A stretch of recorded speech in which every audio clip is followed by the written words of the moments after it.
Estamos aqui para dar voz ao povo, em defesa dos cidadãos, pela dignidade humana. Todos temos deveres, mas também todos temos direitos. Será que existe justiça? Isto é o povo a falar.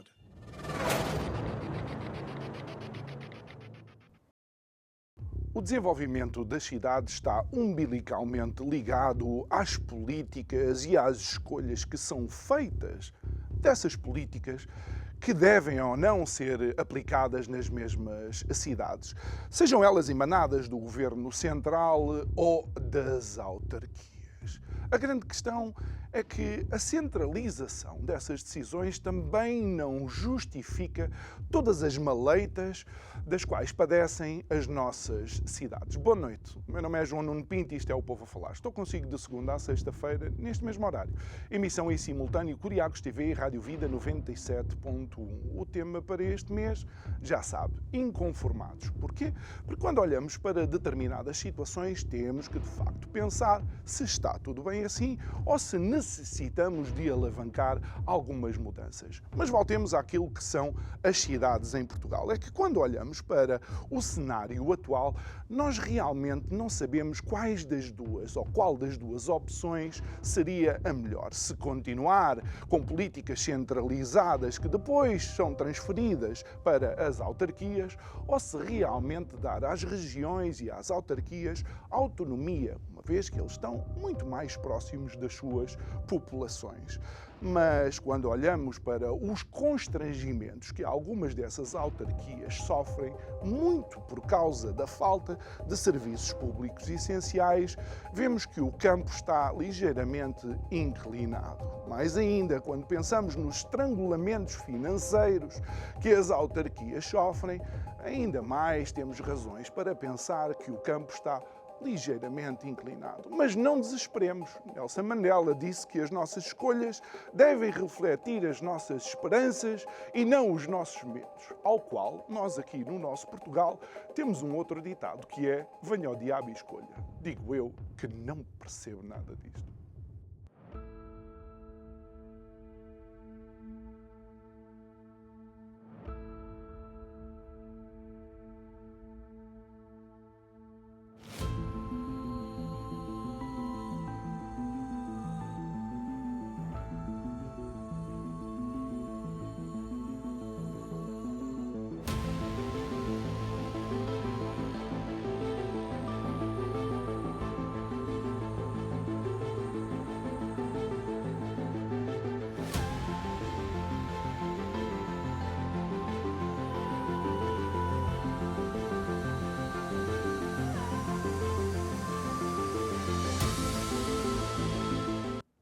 E é nosso convidado de hoje, alguém que tem um conhecimento real e in loco destas dinâmicas das cidades, Pedro Sousa, presidente da Comissão Política da Conselhia do PS de Braga, a terceira maior cidade em Portugal. Muito boa noite, obrigado por estar aqui connosco neste programa. E ainda antes de irmos a situações específicas da cidade, nós ainda vivemos este duelo centralização, e já podíamos ter ultrapassado, por assim dizer, esta barreira. Boa noite, João Nuno, e antes de mais agradecer à Curiacos TV a oportunidade de estar cá, ainda para mais sobre este mote de O Povo a Falar, é um excelente mote. Sim, eu acho que ainda vivemos. Acho que há muito essa dialética do regionalismo e do centralismo. Eu tenho uma visão muito particular sobre o tema. Eu acredito muito no princípio da subsidiariedade, de que €1 gasto em proximidade dizem que é multiplicado várias vezes do que €1 gasto à distância, por um conhecimento maior da realidade, por um conhecimento mais profundo dos problemas, por uma fotografia mais exata das questões em que queremos intervir. E, portanto, eu sou um regionalista convicto. Se nós formos olhar para os países mais evoluídos da Europa, para as economias mais pujantes da Europa, para os países com estados sociais mais maduros, mais consolidados, com mais serviços e com melhores prestações sociais, melhores salários, no contexto daquilo que é o modelo social europeu. Todos esses países têm modelos de governação regional muito mais consolidados do que o que tem em Portugal. Em Portugal reprovamos a regionalização já uma vez, em 1998, salvo erro, e avançamos com um regime híbrido, misto, de descentralização, mas eu acho que falta, e acho que essa é uma mudança importante para o país, um patamar intermédio de governação regional que permita às regiões cooperarem para competirem. Eu acho que hoje, assim como as cidades competem entre si, competem por empresas, competem por jovens talento, competem por pessoas qualificadas, eu acho que se nós criarmos uma economia que entre ela é capaz de cooperar, mas também usando as suas características próprias, as suas mais-valias, competir entre si, nós teremos contextos de desenvolvimento regional mais dinâmicos, mais enérgicos e mais capazes de puxar o país para a frente. Porque claro que essa visão esbarra com um receio que a população tem de uma forma geral, que é a dimensão do Estado, por assim dizer. Sim, é verdade. Eu lembro-me bem da campanha de 98, estava a começar a minha participação política e eu acho que estávamos a falar de 7 regiões plano e acho que houve uma campanha pública que matou qualquer discussão, que era muito populista na altura, e estávamos há pouco a falar sobre isso, sobre o que é populismo e sobre o que não é populismo, mas era uma campanha que matou qualquer intuito de esclarecimento, que era taxos vezes 7, que é, se já há taxos nos governos atuais e na dimensão da administração pública atual, agora multipliquem isto por 7. Não tem necessariamente de ser assim. Eu prefiro, é a minha visão de sociedade, a democracia é cara, tem custos associados. Há quem diga que é a velha história. A educação é cara, experimentem a ignorância. A democracia é cara, experimentem a ditadura. Mas estava-lhe a dizer, João, mas há necessidade de esclarecer também. Ou seja, que as pessoas tenham receio, nós não podemos fazer nada, não é? Acho que há muita necessidade de esclarecer. Obviamente, se nós criarmos estruturas de governos regionais, isso só faz sentido se diminuirmos à escala e ao peso e à dimensão do Estado Central. Claro. E, portanto, o que estamos a falar não é de reforçar e de engordar o Estado, o que estamos a falar é de o espraiar ao longo do território, com outras competências, com outras atribuições, e fazer com que o Estado, de facto, com poder legislativo, com poder de fixar... Sei lá, estou-me a lembrar da Suíça. A Suíça tem políticas fiscais nos diferentes cantões em função daquilo que é a sua realidade económica, em função daquilo que são as suas características e a identidade de cada território. Se nós fizermos isto de forma menos homogénea, mas mais dirigida àquilo que é o contexto de cada território, nós não temos que insuflar a máquina do Estado, nós temos é que a tornar mais próxima, mais eficaz e melhor distribuída pelo território. Vamos agora, então, à cidade de Braga, que felizmente está em contramão daquilo que tem sido, relativamente, por exemplo, à população, a realidade de Portugal. Braga está mais jovem e com mais habitantes. E essa dinâmica, para além de ser positiva numas determinadas áreas, causa constrangimentos noutras. Sim, Braga é uma cidade extraordinária. Braga tem um conjunto de qualidades que eu acho que a tornam uma cidade única. Braga é uma cidade que está a 25 minutos de um aeroporto internacional. Braga tem uma das 100 melhores universidades do mundo com menos de 50 anos. Braga está a 40 minutos da Galiza, portanto tem um enquadramento estratégico absolutamente privilegiado.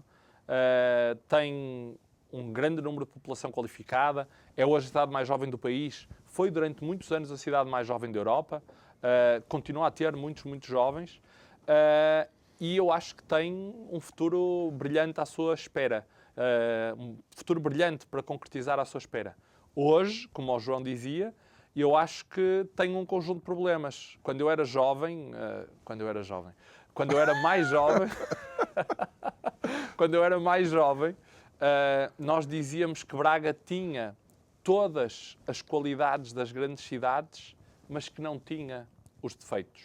Nós atravessávamos o concelho de uma ponta à outra, e não estamos a falar de um concelho pequeno, estamos a falar de um grande concelho também em termos de território, mas dizíamos que atravessávamos o concelho em 10 minutos.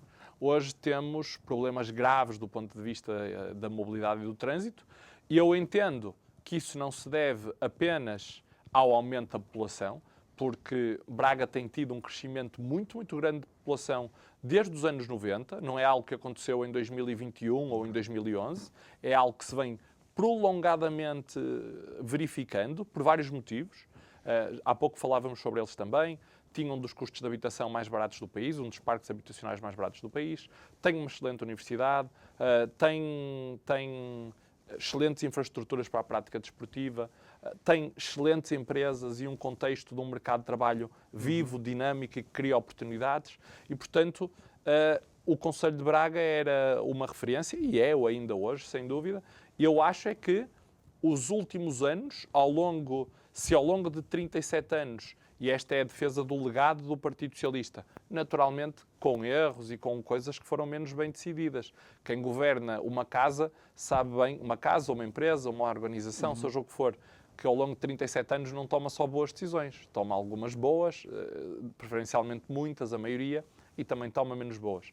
Mas o que eu acho é que havia uma marca de progresso e desenvolvimento muito associada ao Concelho de Braga e à governação que o PS deixou durante 37 anos, e que nestes últimos 10 anos as prioridades políticas foram outras, e com o crescimento de Braga, que se continuou a verificar, não foi possível acomodar, não foi possível antecipar um conjunto de mudanças que eram precisas ser feitas, em particular do ponto de vista da mobilidade, e que hoje causam, como o João sabe, e há pouco falávamos também no prelúdio deste programa, graves constrangimentos, e que são hoje, talvez, o fator maior de descontentamento e de algum ruído social, que é a questão da mobilidade, em particular entre bracarenses. Porque aqueles que vieram para Braga e que vêm do Brasil e que vêm de outros destinos e que vêm de outras cidades, talvez já estivessem habituados a isto. Quem nasceu e cresceu e viveu em Braga toda a sua vida nunca teve constrangimentos de trânsito. Nunca, nunca, nunca. É algo novo. E tudo que é novo, sobretudo aquilo que é novo e mau, causa estranheza e causa dificuldade. Olha, e olhando para algo que é um problema, acaba por ser um problema transversal, e vamos falar no caso da habitação, Pedro, há motivos, ou existiam motivos, para esse preço por metro quadrado ser dos mais baixos do país, não é? Sim, sim. Durante muitos anos o PS teve uma política muito arrojada do ponto de vista daquilo que era a forma como olhava para a cidade. O PS teve uma política expansionista do ponto de vista urbanístico, teve uma política de municipalização de solos que permitiu que muita construção fosse feita e vendida a custos controlados, com renda acessível, e fez também com que houvesse excesso de oferta no nosso parque de habitação. Dizia-se, aliás, que Braga teria 10 ou 11 mil fogos sempre a mais do que aquilo que era a procura. Eu não sei se estes números serão necessariamente assim, João. Aquilo que eu posso dizer é que estava claro que quando comparávamos Braga com cidades mais pequenas ali à volta, e ainda assim cidades grandes com dimensão, Barcelos, Guimarães, Famalicão, as outras 4 cidades compõem o quadrilátero urbano para o desenvolvimento.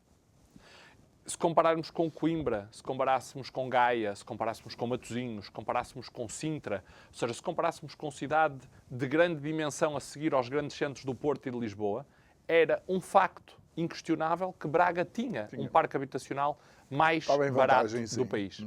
E isso foi durante muito tempo uma enorme vantagem competitiva do Concelho, porque permitia fixar pessoas.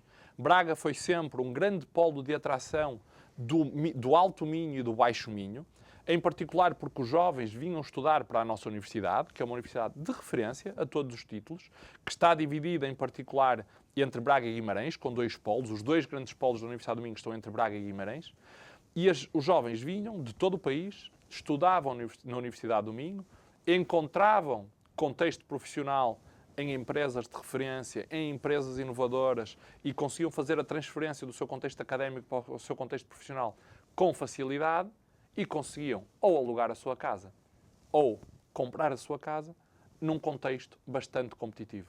Hoje, isso não acontece e eu acho que esse é também um dos constrangimentos que não é apenas...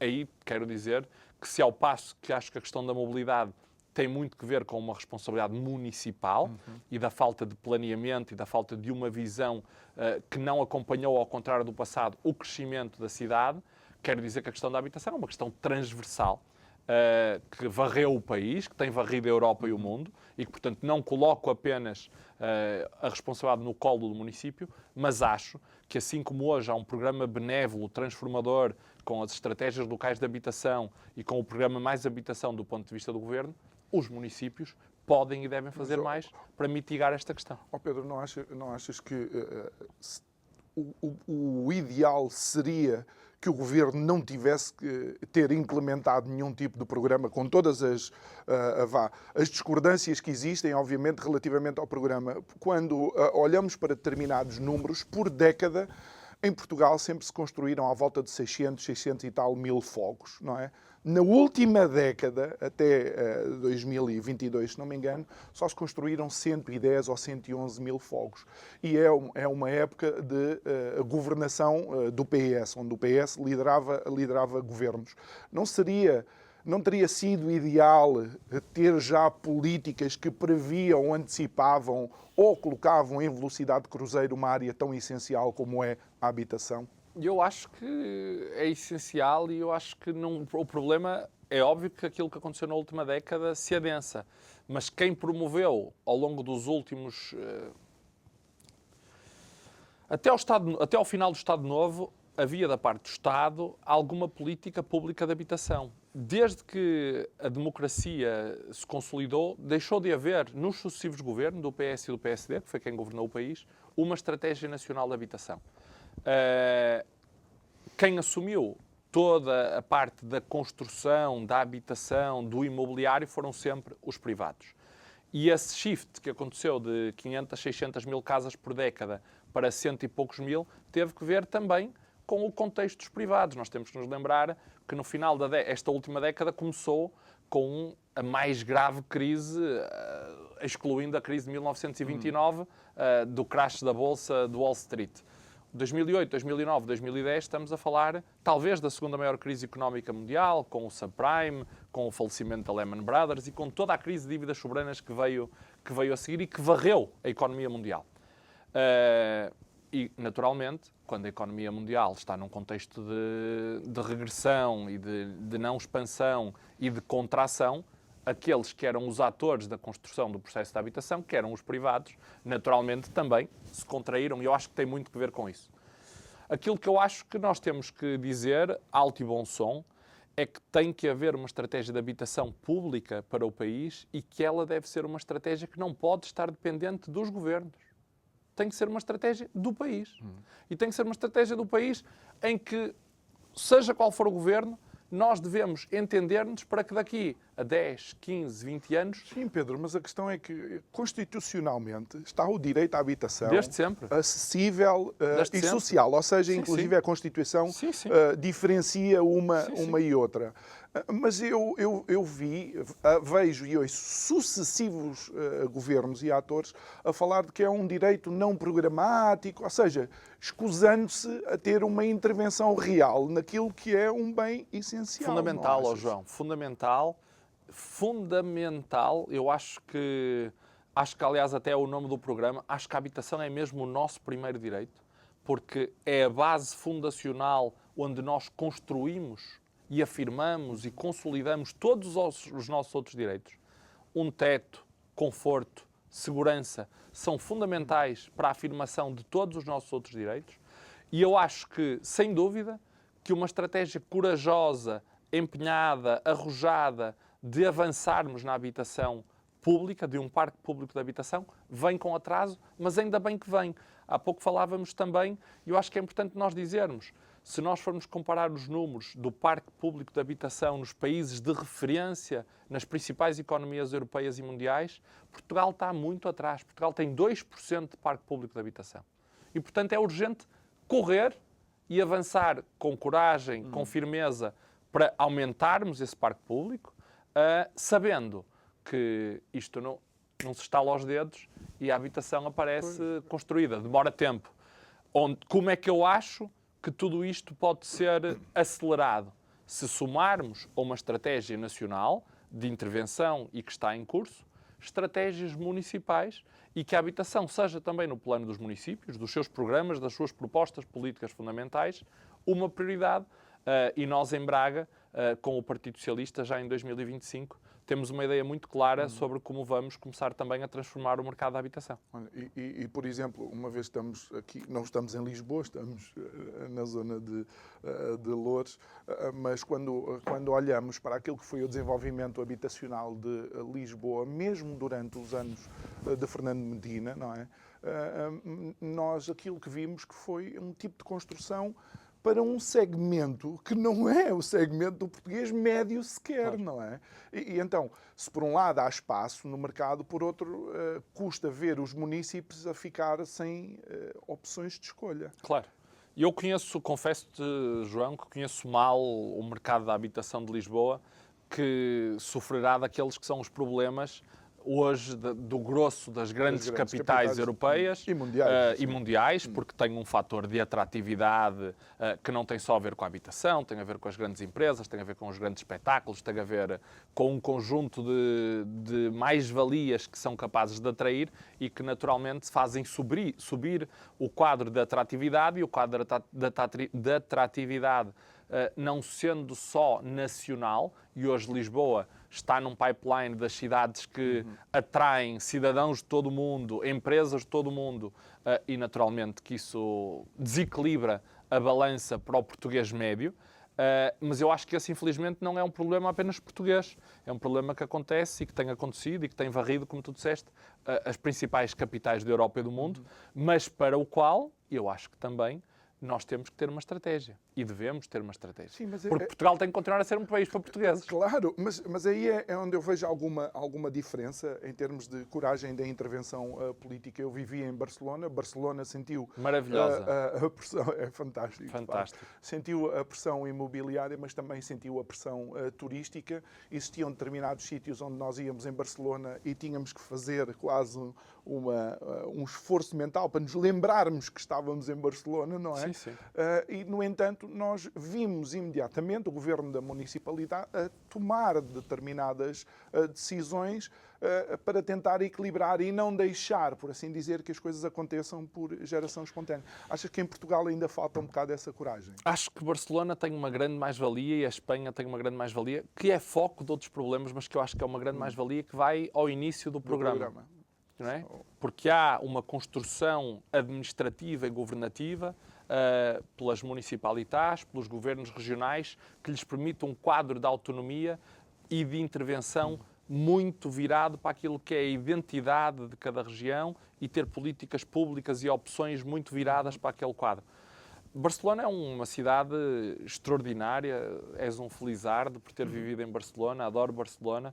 Barcelona é uma das cidades apontadas como modelo em muitas coisas, e tu sabes, não é? Em termos de mobilidade, em termos de construção do seu desenho urbano, da sua quadricomia dos bairros, que é maravilhosa, e que traz um conjunto... É uma das cidades mais avançadas do mundo em termos de limpeza urbana, em termos de arborização do espaço urbano.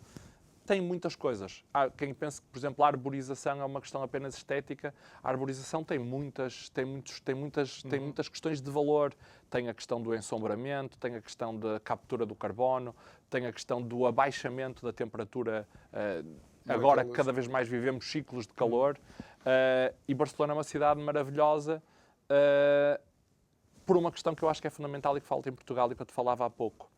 Eu acho que nós temos que ter uma visão para algumas áreas fundamentais que tem que ser chancelada, que tem que ser assumida e tem que ser absolutamente agarrada, independentemente do governo que esteja no país.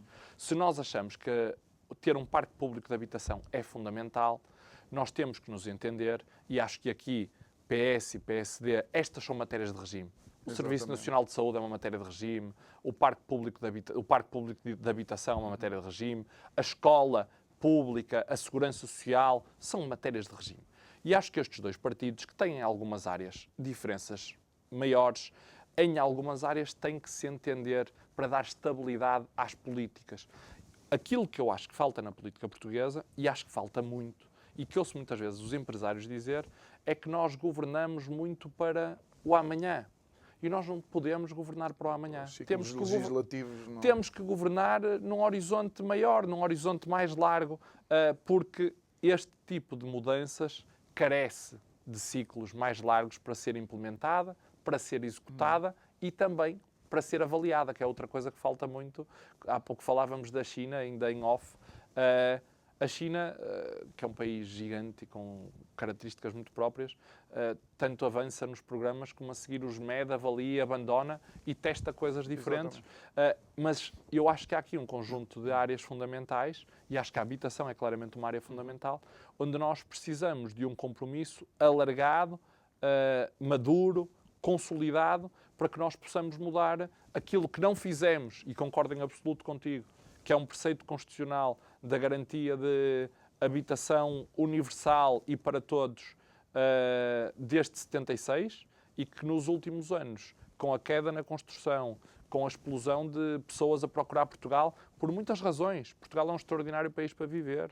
Portugal é um dos países mais seguros do mundo. Portugal é um país ainda com... Sim, mas lá está. Não, mas aí vamos de encontro precisamente ao que tu estavas a dizer. Nós não podemos ter estas políticas de vamos ao pontapé à medida que as coisas aparecem. Sim, é isso. Há indicadores. Eu joguei basquete durante muitos anos e o basquete é uma coisa extraordinária. De facto, a estatística faz-nos ler o jogo. É fundamental.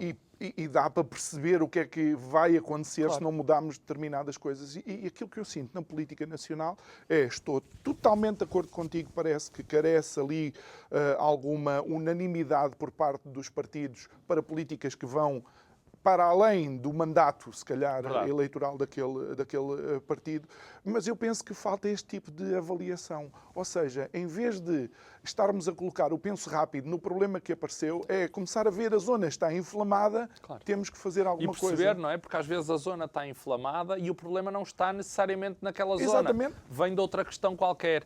E eu acho que isso falta muito na política portuguesa, no plano local e no plano nacional. Os políticos, inevitavelmente... muitas vezes não... Qual é a avaliação do político? É o resultado eleitoral. E muitas vezes tomar medidas à la longue, medidas estratégicas, tem pouco impacto na sua avaliação, que é a avaliação dos eleitores. E por isso é que eu entendo que algumas medidas fundamentais carecem de um diálogo e de pactos de regime, porque nas matérias estruturais, fundamentais e essenciais, se nós não tivermos pactos de regime, vamos andar sempre ao sabor daquilo que cada um pensa que em cada momento vai agradar mais ao seu sistema de avaliação, que são os eleitores lá fora, que têm a sua opinião e que vai sendo condicionado por um conjunto de externalidades, de circunstâncias, do tempo que estamos a viver, e eu acho que isso não faz nenhum sentido. Acho que há questões que todos acreditamos que são fundamentais, um Serviço Nacional de Saúde de qualidade, que preste cuidados ao mais pobre, ao mais rico, a quem está empregado, a quem está desempregado, uma escola pública de qualidade que permita que todos tenham um elevador social, independentemente do seu background social ou financeiro, um sistema de pensões que garanta a dignidade no fim da vida àqueles que trabalharam toda uma vida e descontaram para um Sistema Nacional de Pensões. A habitação, enquanto primeiro direito que dá forma e agarra todos estes, é outra área fundamental, onde eu acho que os partidos, e em particular PS e PSD, devem pôr as suas diferenças à parte, devem encontrar terreno comum e devem projetar uma visão a 20 ou 30 anos que ajude a que estas matérias fundamentais estejam melhor daqui a 20 ou 30 anos do que estão hoje. Olha, e Pedro, só para encerrar, se é que é possível encerrar, não é, esta questão da habitação, o que é que uma autarquia pode fazer, e voltando a Braga, para dinamizar este setor? Porque muitas vezes ouvimos as queixas sobre o tempo que demoram os licenciamentos, algum peso da carga fiscal também não ajuda. Sim, sim. Eu acho que essa é outra área fundamental. Eu acho que nós precisamos e ele está em curso, tem sido feito, começou há vários anos, mas é facto, e esse é um facto que prejudica o país e que o prejudica desde o Governo Central até às autarquias, que há um quadro de burocracia e de peso da máquina administrativa que tem que ter um conjunto de procedimentos que guardam a legalidade e que guardam a forma como estas coisas têm que ser feitas, mas que também não podem ser um obstáculo, um peso. Aquela história do bidé, o bidé, vai ter bidé, peso, não tem bidé, tem que pedir claro, um outro. Um peso e um estorvo que não faz sentido. E eu acho que assim como estamos a fazer para outras áreas fundamentais, em que estamos a avançar com simplexes industriais, em que estamos a avançar com simplexes no licenciamento industrial, no licenciamento empresarial, é preciso desburocratizar toda a questão do processo administrativo e urbanístico nas autarquias locais, naturalmente dentro do quadro que existe na lei, mas torná-lo mais leve, torná-lo mais fluido.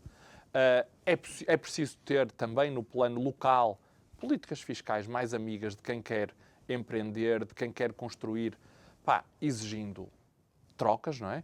As câmaras municipais podem estar disponíveis, devem, digo eu, estar disponíveis para isentar de taxas, para não cobrar derrama, para não cobrar um conjunto de taxas e impostos municipais àqueles promotores imobiliários que estejam disponíveis para colocar no mercado casas a renda acessível, que estejam disponíveis para colocar no mercado fogos a custo controlado.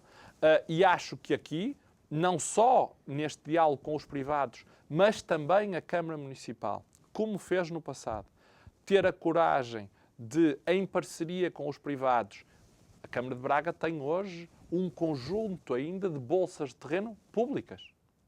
A Câmara de Braga pode e deve hoje, no meu entender, e essa será uma proposta do Partido Socialista em 2025, lançar um programa de habitação. A nossa ideia é lançar um programa abrangente e corajoso de habitação, cerca de 3 mil fogos, virado para fixarmos os jovens que vêm estudar para Braga, que vêm trabalhar para Braga, que querem viver em Braga, e a Câmara de Braga pode, inclusive, ceder estes terrenos, fazer um acordo com um promotor para os desenvolver, e ao ceder os terrenos e ao dar um conjunto de benefícios, pedir as contrapartidas, e as contrapartidas só têm que ser que o acesso a estas habitações sejam feitas dentro de um quadro de renda acessível e custos controlados. Muito bem.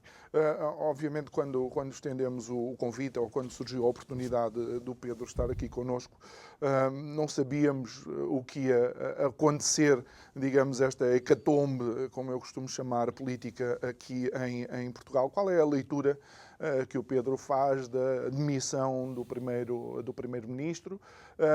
Recordo-me de uma intervenção sua no 50º aniversário do PS, a dizer que em 2025 o PS estaria em condições para voltar a liderar Braga. Crê que isto que aconteceu agora ajuda, não ajuda? Não, eu acho que isto não ajuda ninguém. Não acho que isto não ajuda ninguém, nem o Partido Socialista, nem o regime, nem a democracia.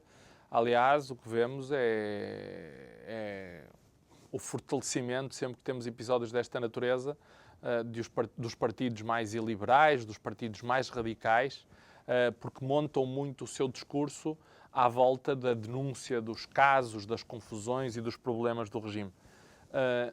Eu acho que muitas pessoas têm memória curta.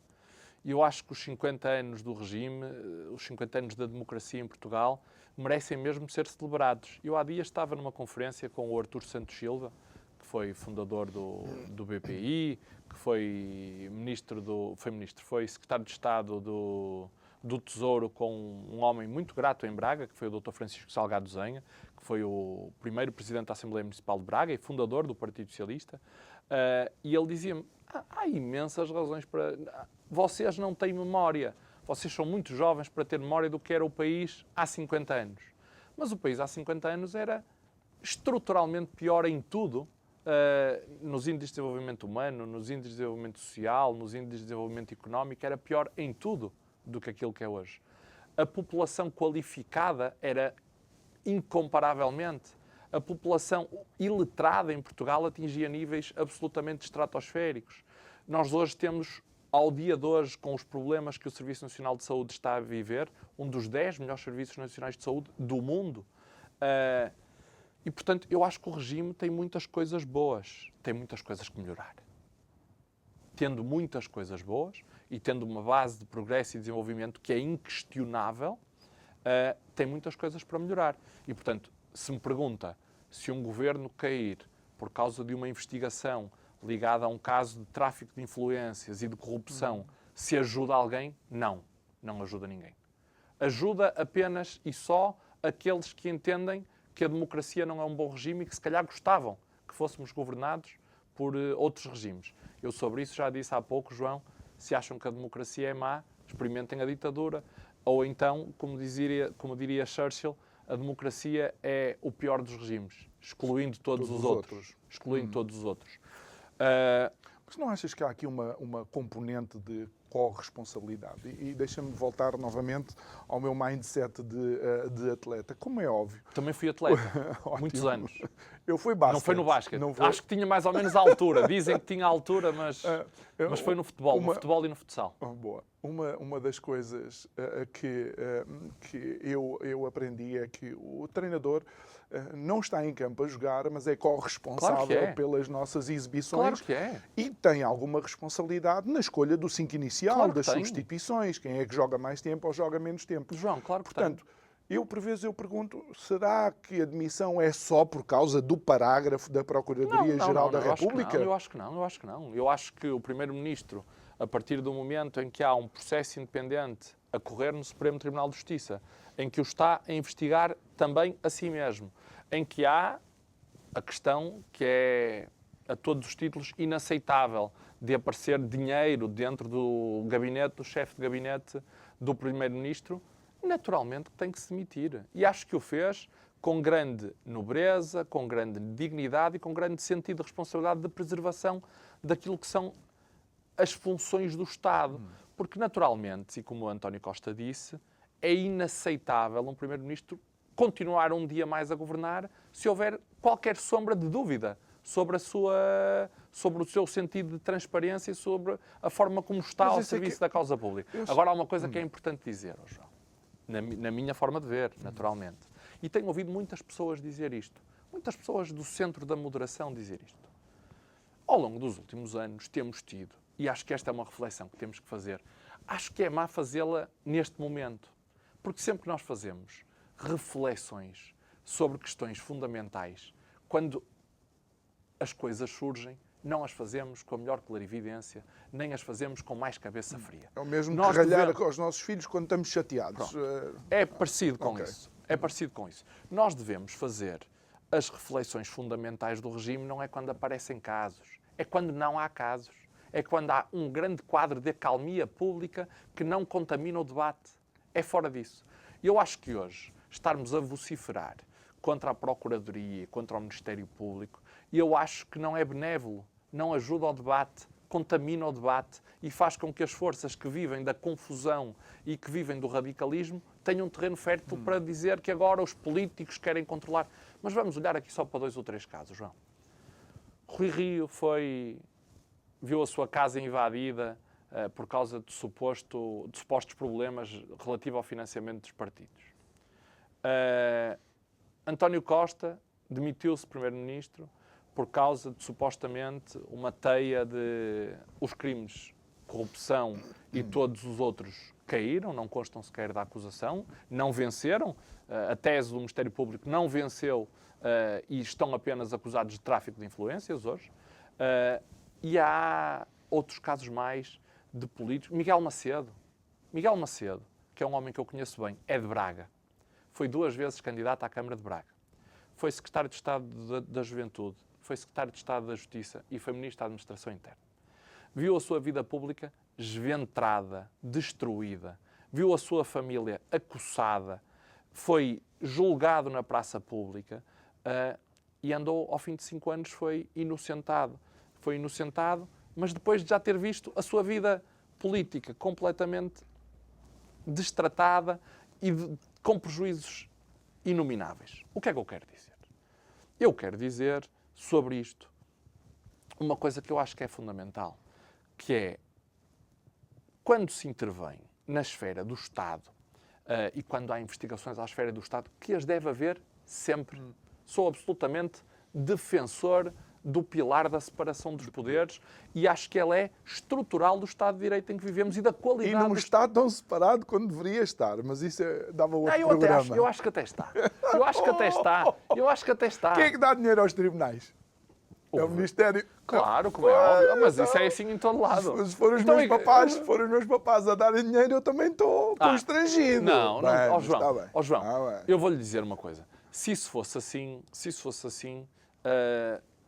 os políticos sabiam antecipadamente de muitas coisas e acredite que na noite anterior àquilo que se passou, António Costa não sabia de nada daquilo que se passou, foi absolutamente surpreendido pelo terremoto do dia seguinte.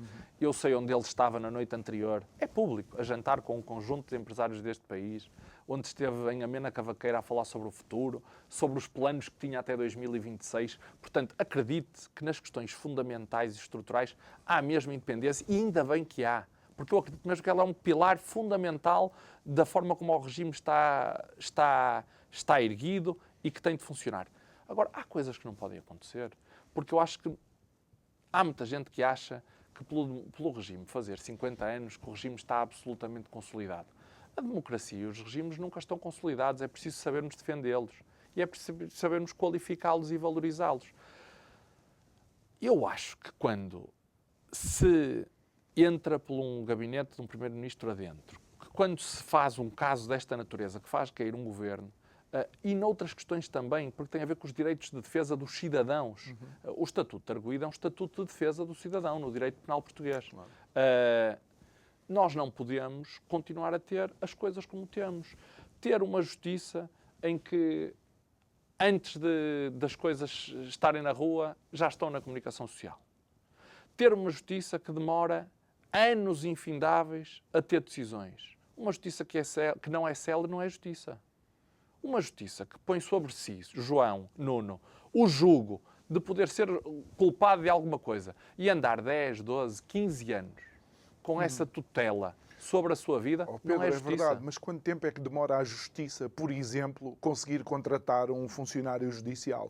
Porque não passa, tem que passar por todo aquele crivo e todos aqueles filtros. Claro que sim, mas ouça uma coisa. Ou seja, a minha questão é, se de facto os governos, e dou de barato PS e PSD, se não têm sido eles próprios uma força de atrito à celeridade da justiça. João, eu acho que nos últimos anos, por exemplo, toda a legislação de anti-laundering, anti-lavagem de dinheiro e corrupção foi avançada e foi consolidada nos últimos anos. Mas a Europa continua a castigar-nos e a dizer, meus amigos, vocês aqui ainda faltam pacotes anticorrupção. Mas quanto investimos nos últimos anos em novos investigadores na PJ? O maior concurso sempre de investigação para a Polícia Judiciária foi feito, mal ou bem, com o Partido Socialista. Eu acho que não é só na questão dos meios. Há muito a fazer. Nós hoje temos um problema com os funcionários dos tribunais, temos problemas graves do ponto de vista estrutural na qualificação do nosso edifício, e aqui já estou a falar de edifício físico da nossa justiça, que continua a ter problemas e que precisa de tribunais em contentores e que precisa de investimento e outras coisas, e faltam outros meios, e sobre isso é óbvio que há um caminho a fazer.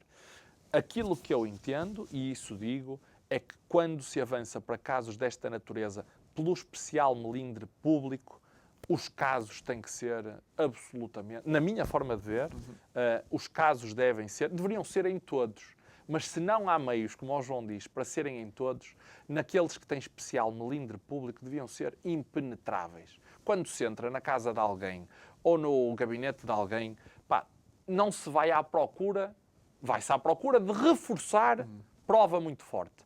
Não se vai prescrutar e densificar Tens toda a razão e estou de acordo. Porque... Mas não achas que não pode ficar no ar a ideia de que se não fosse o parágrafo da Procuradoria-Geral da República, António Costa continuava como Primeiro-Ministro? Não sei. Sinceramente, Essa é que é a sinceramente, questão, não percebes? sei. Não, sinceramente, não sei. Não te consigo responder a isso, porque estivesse lá ou não o parágrafo, António Costa teria conhecimento de que havia um processo a correr termos no Supremo Tribunal de Justiça e Mas conhecendo... mesmo que não houvesse. Se não houvesse. Tem duas pessoas tão próximas, Certo. não é? Certo. E, Mas, João, e não vamos achas ver... que é o momento de assumir João, essa responsabilidade? Mas isso é... Nós temos aqui 1001 teorias possíveis.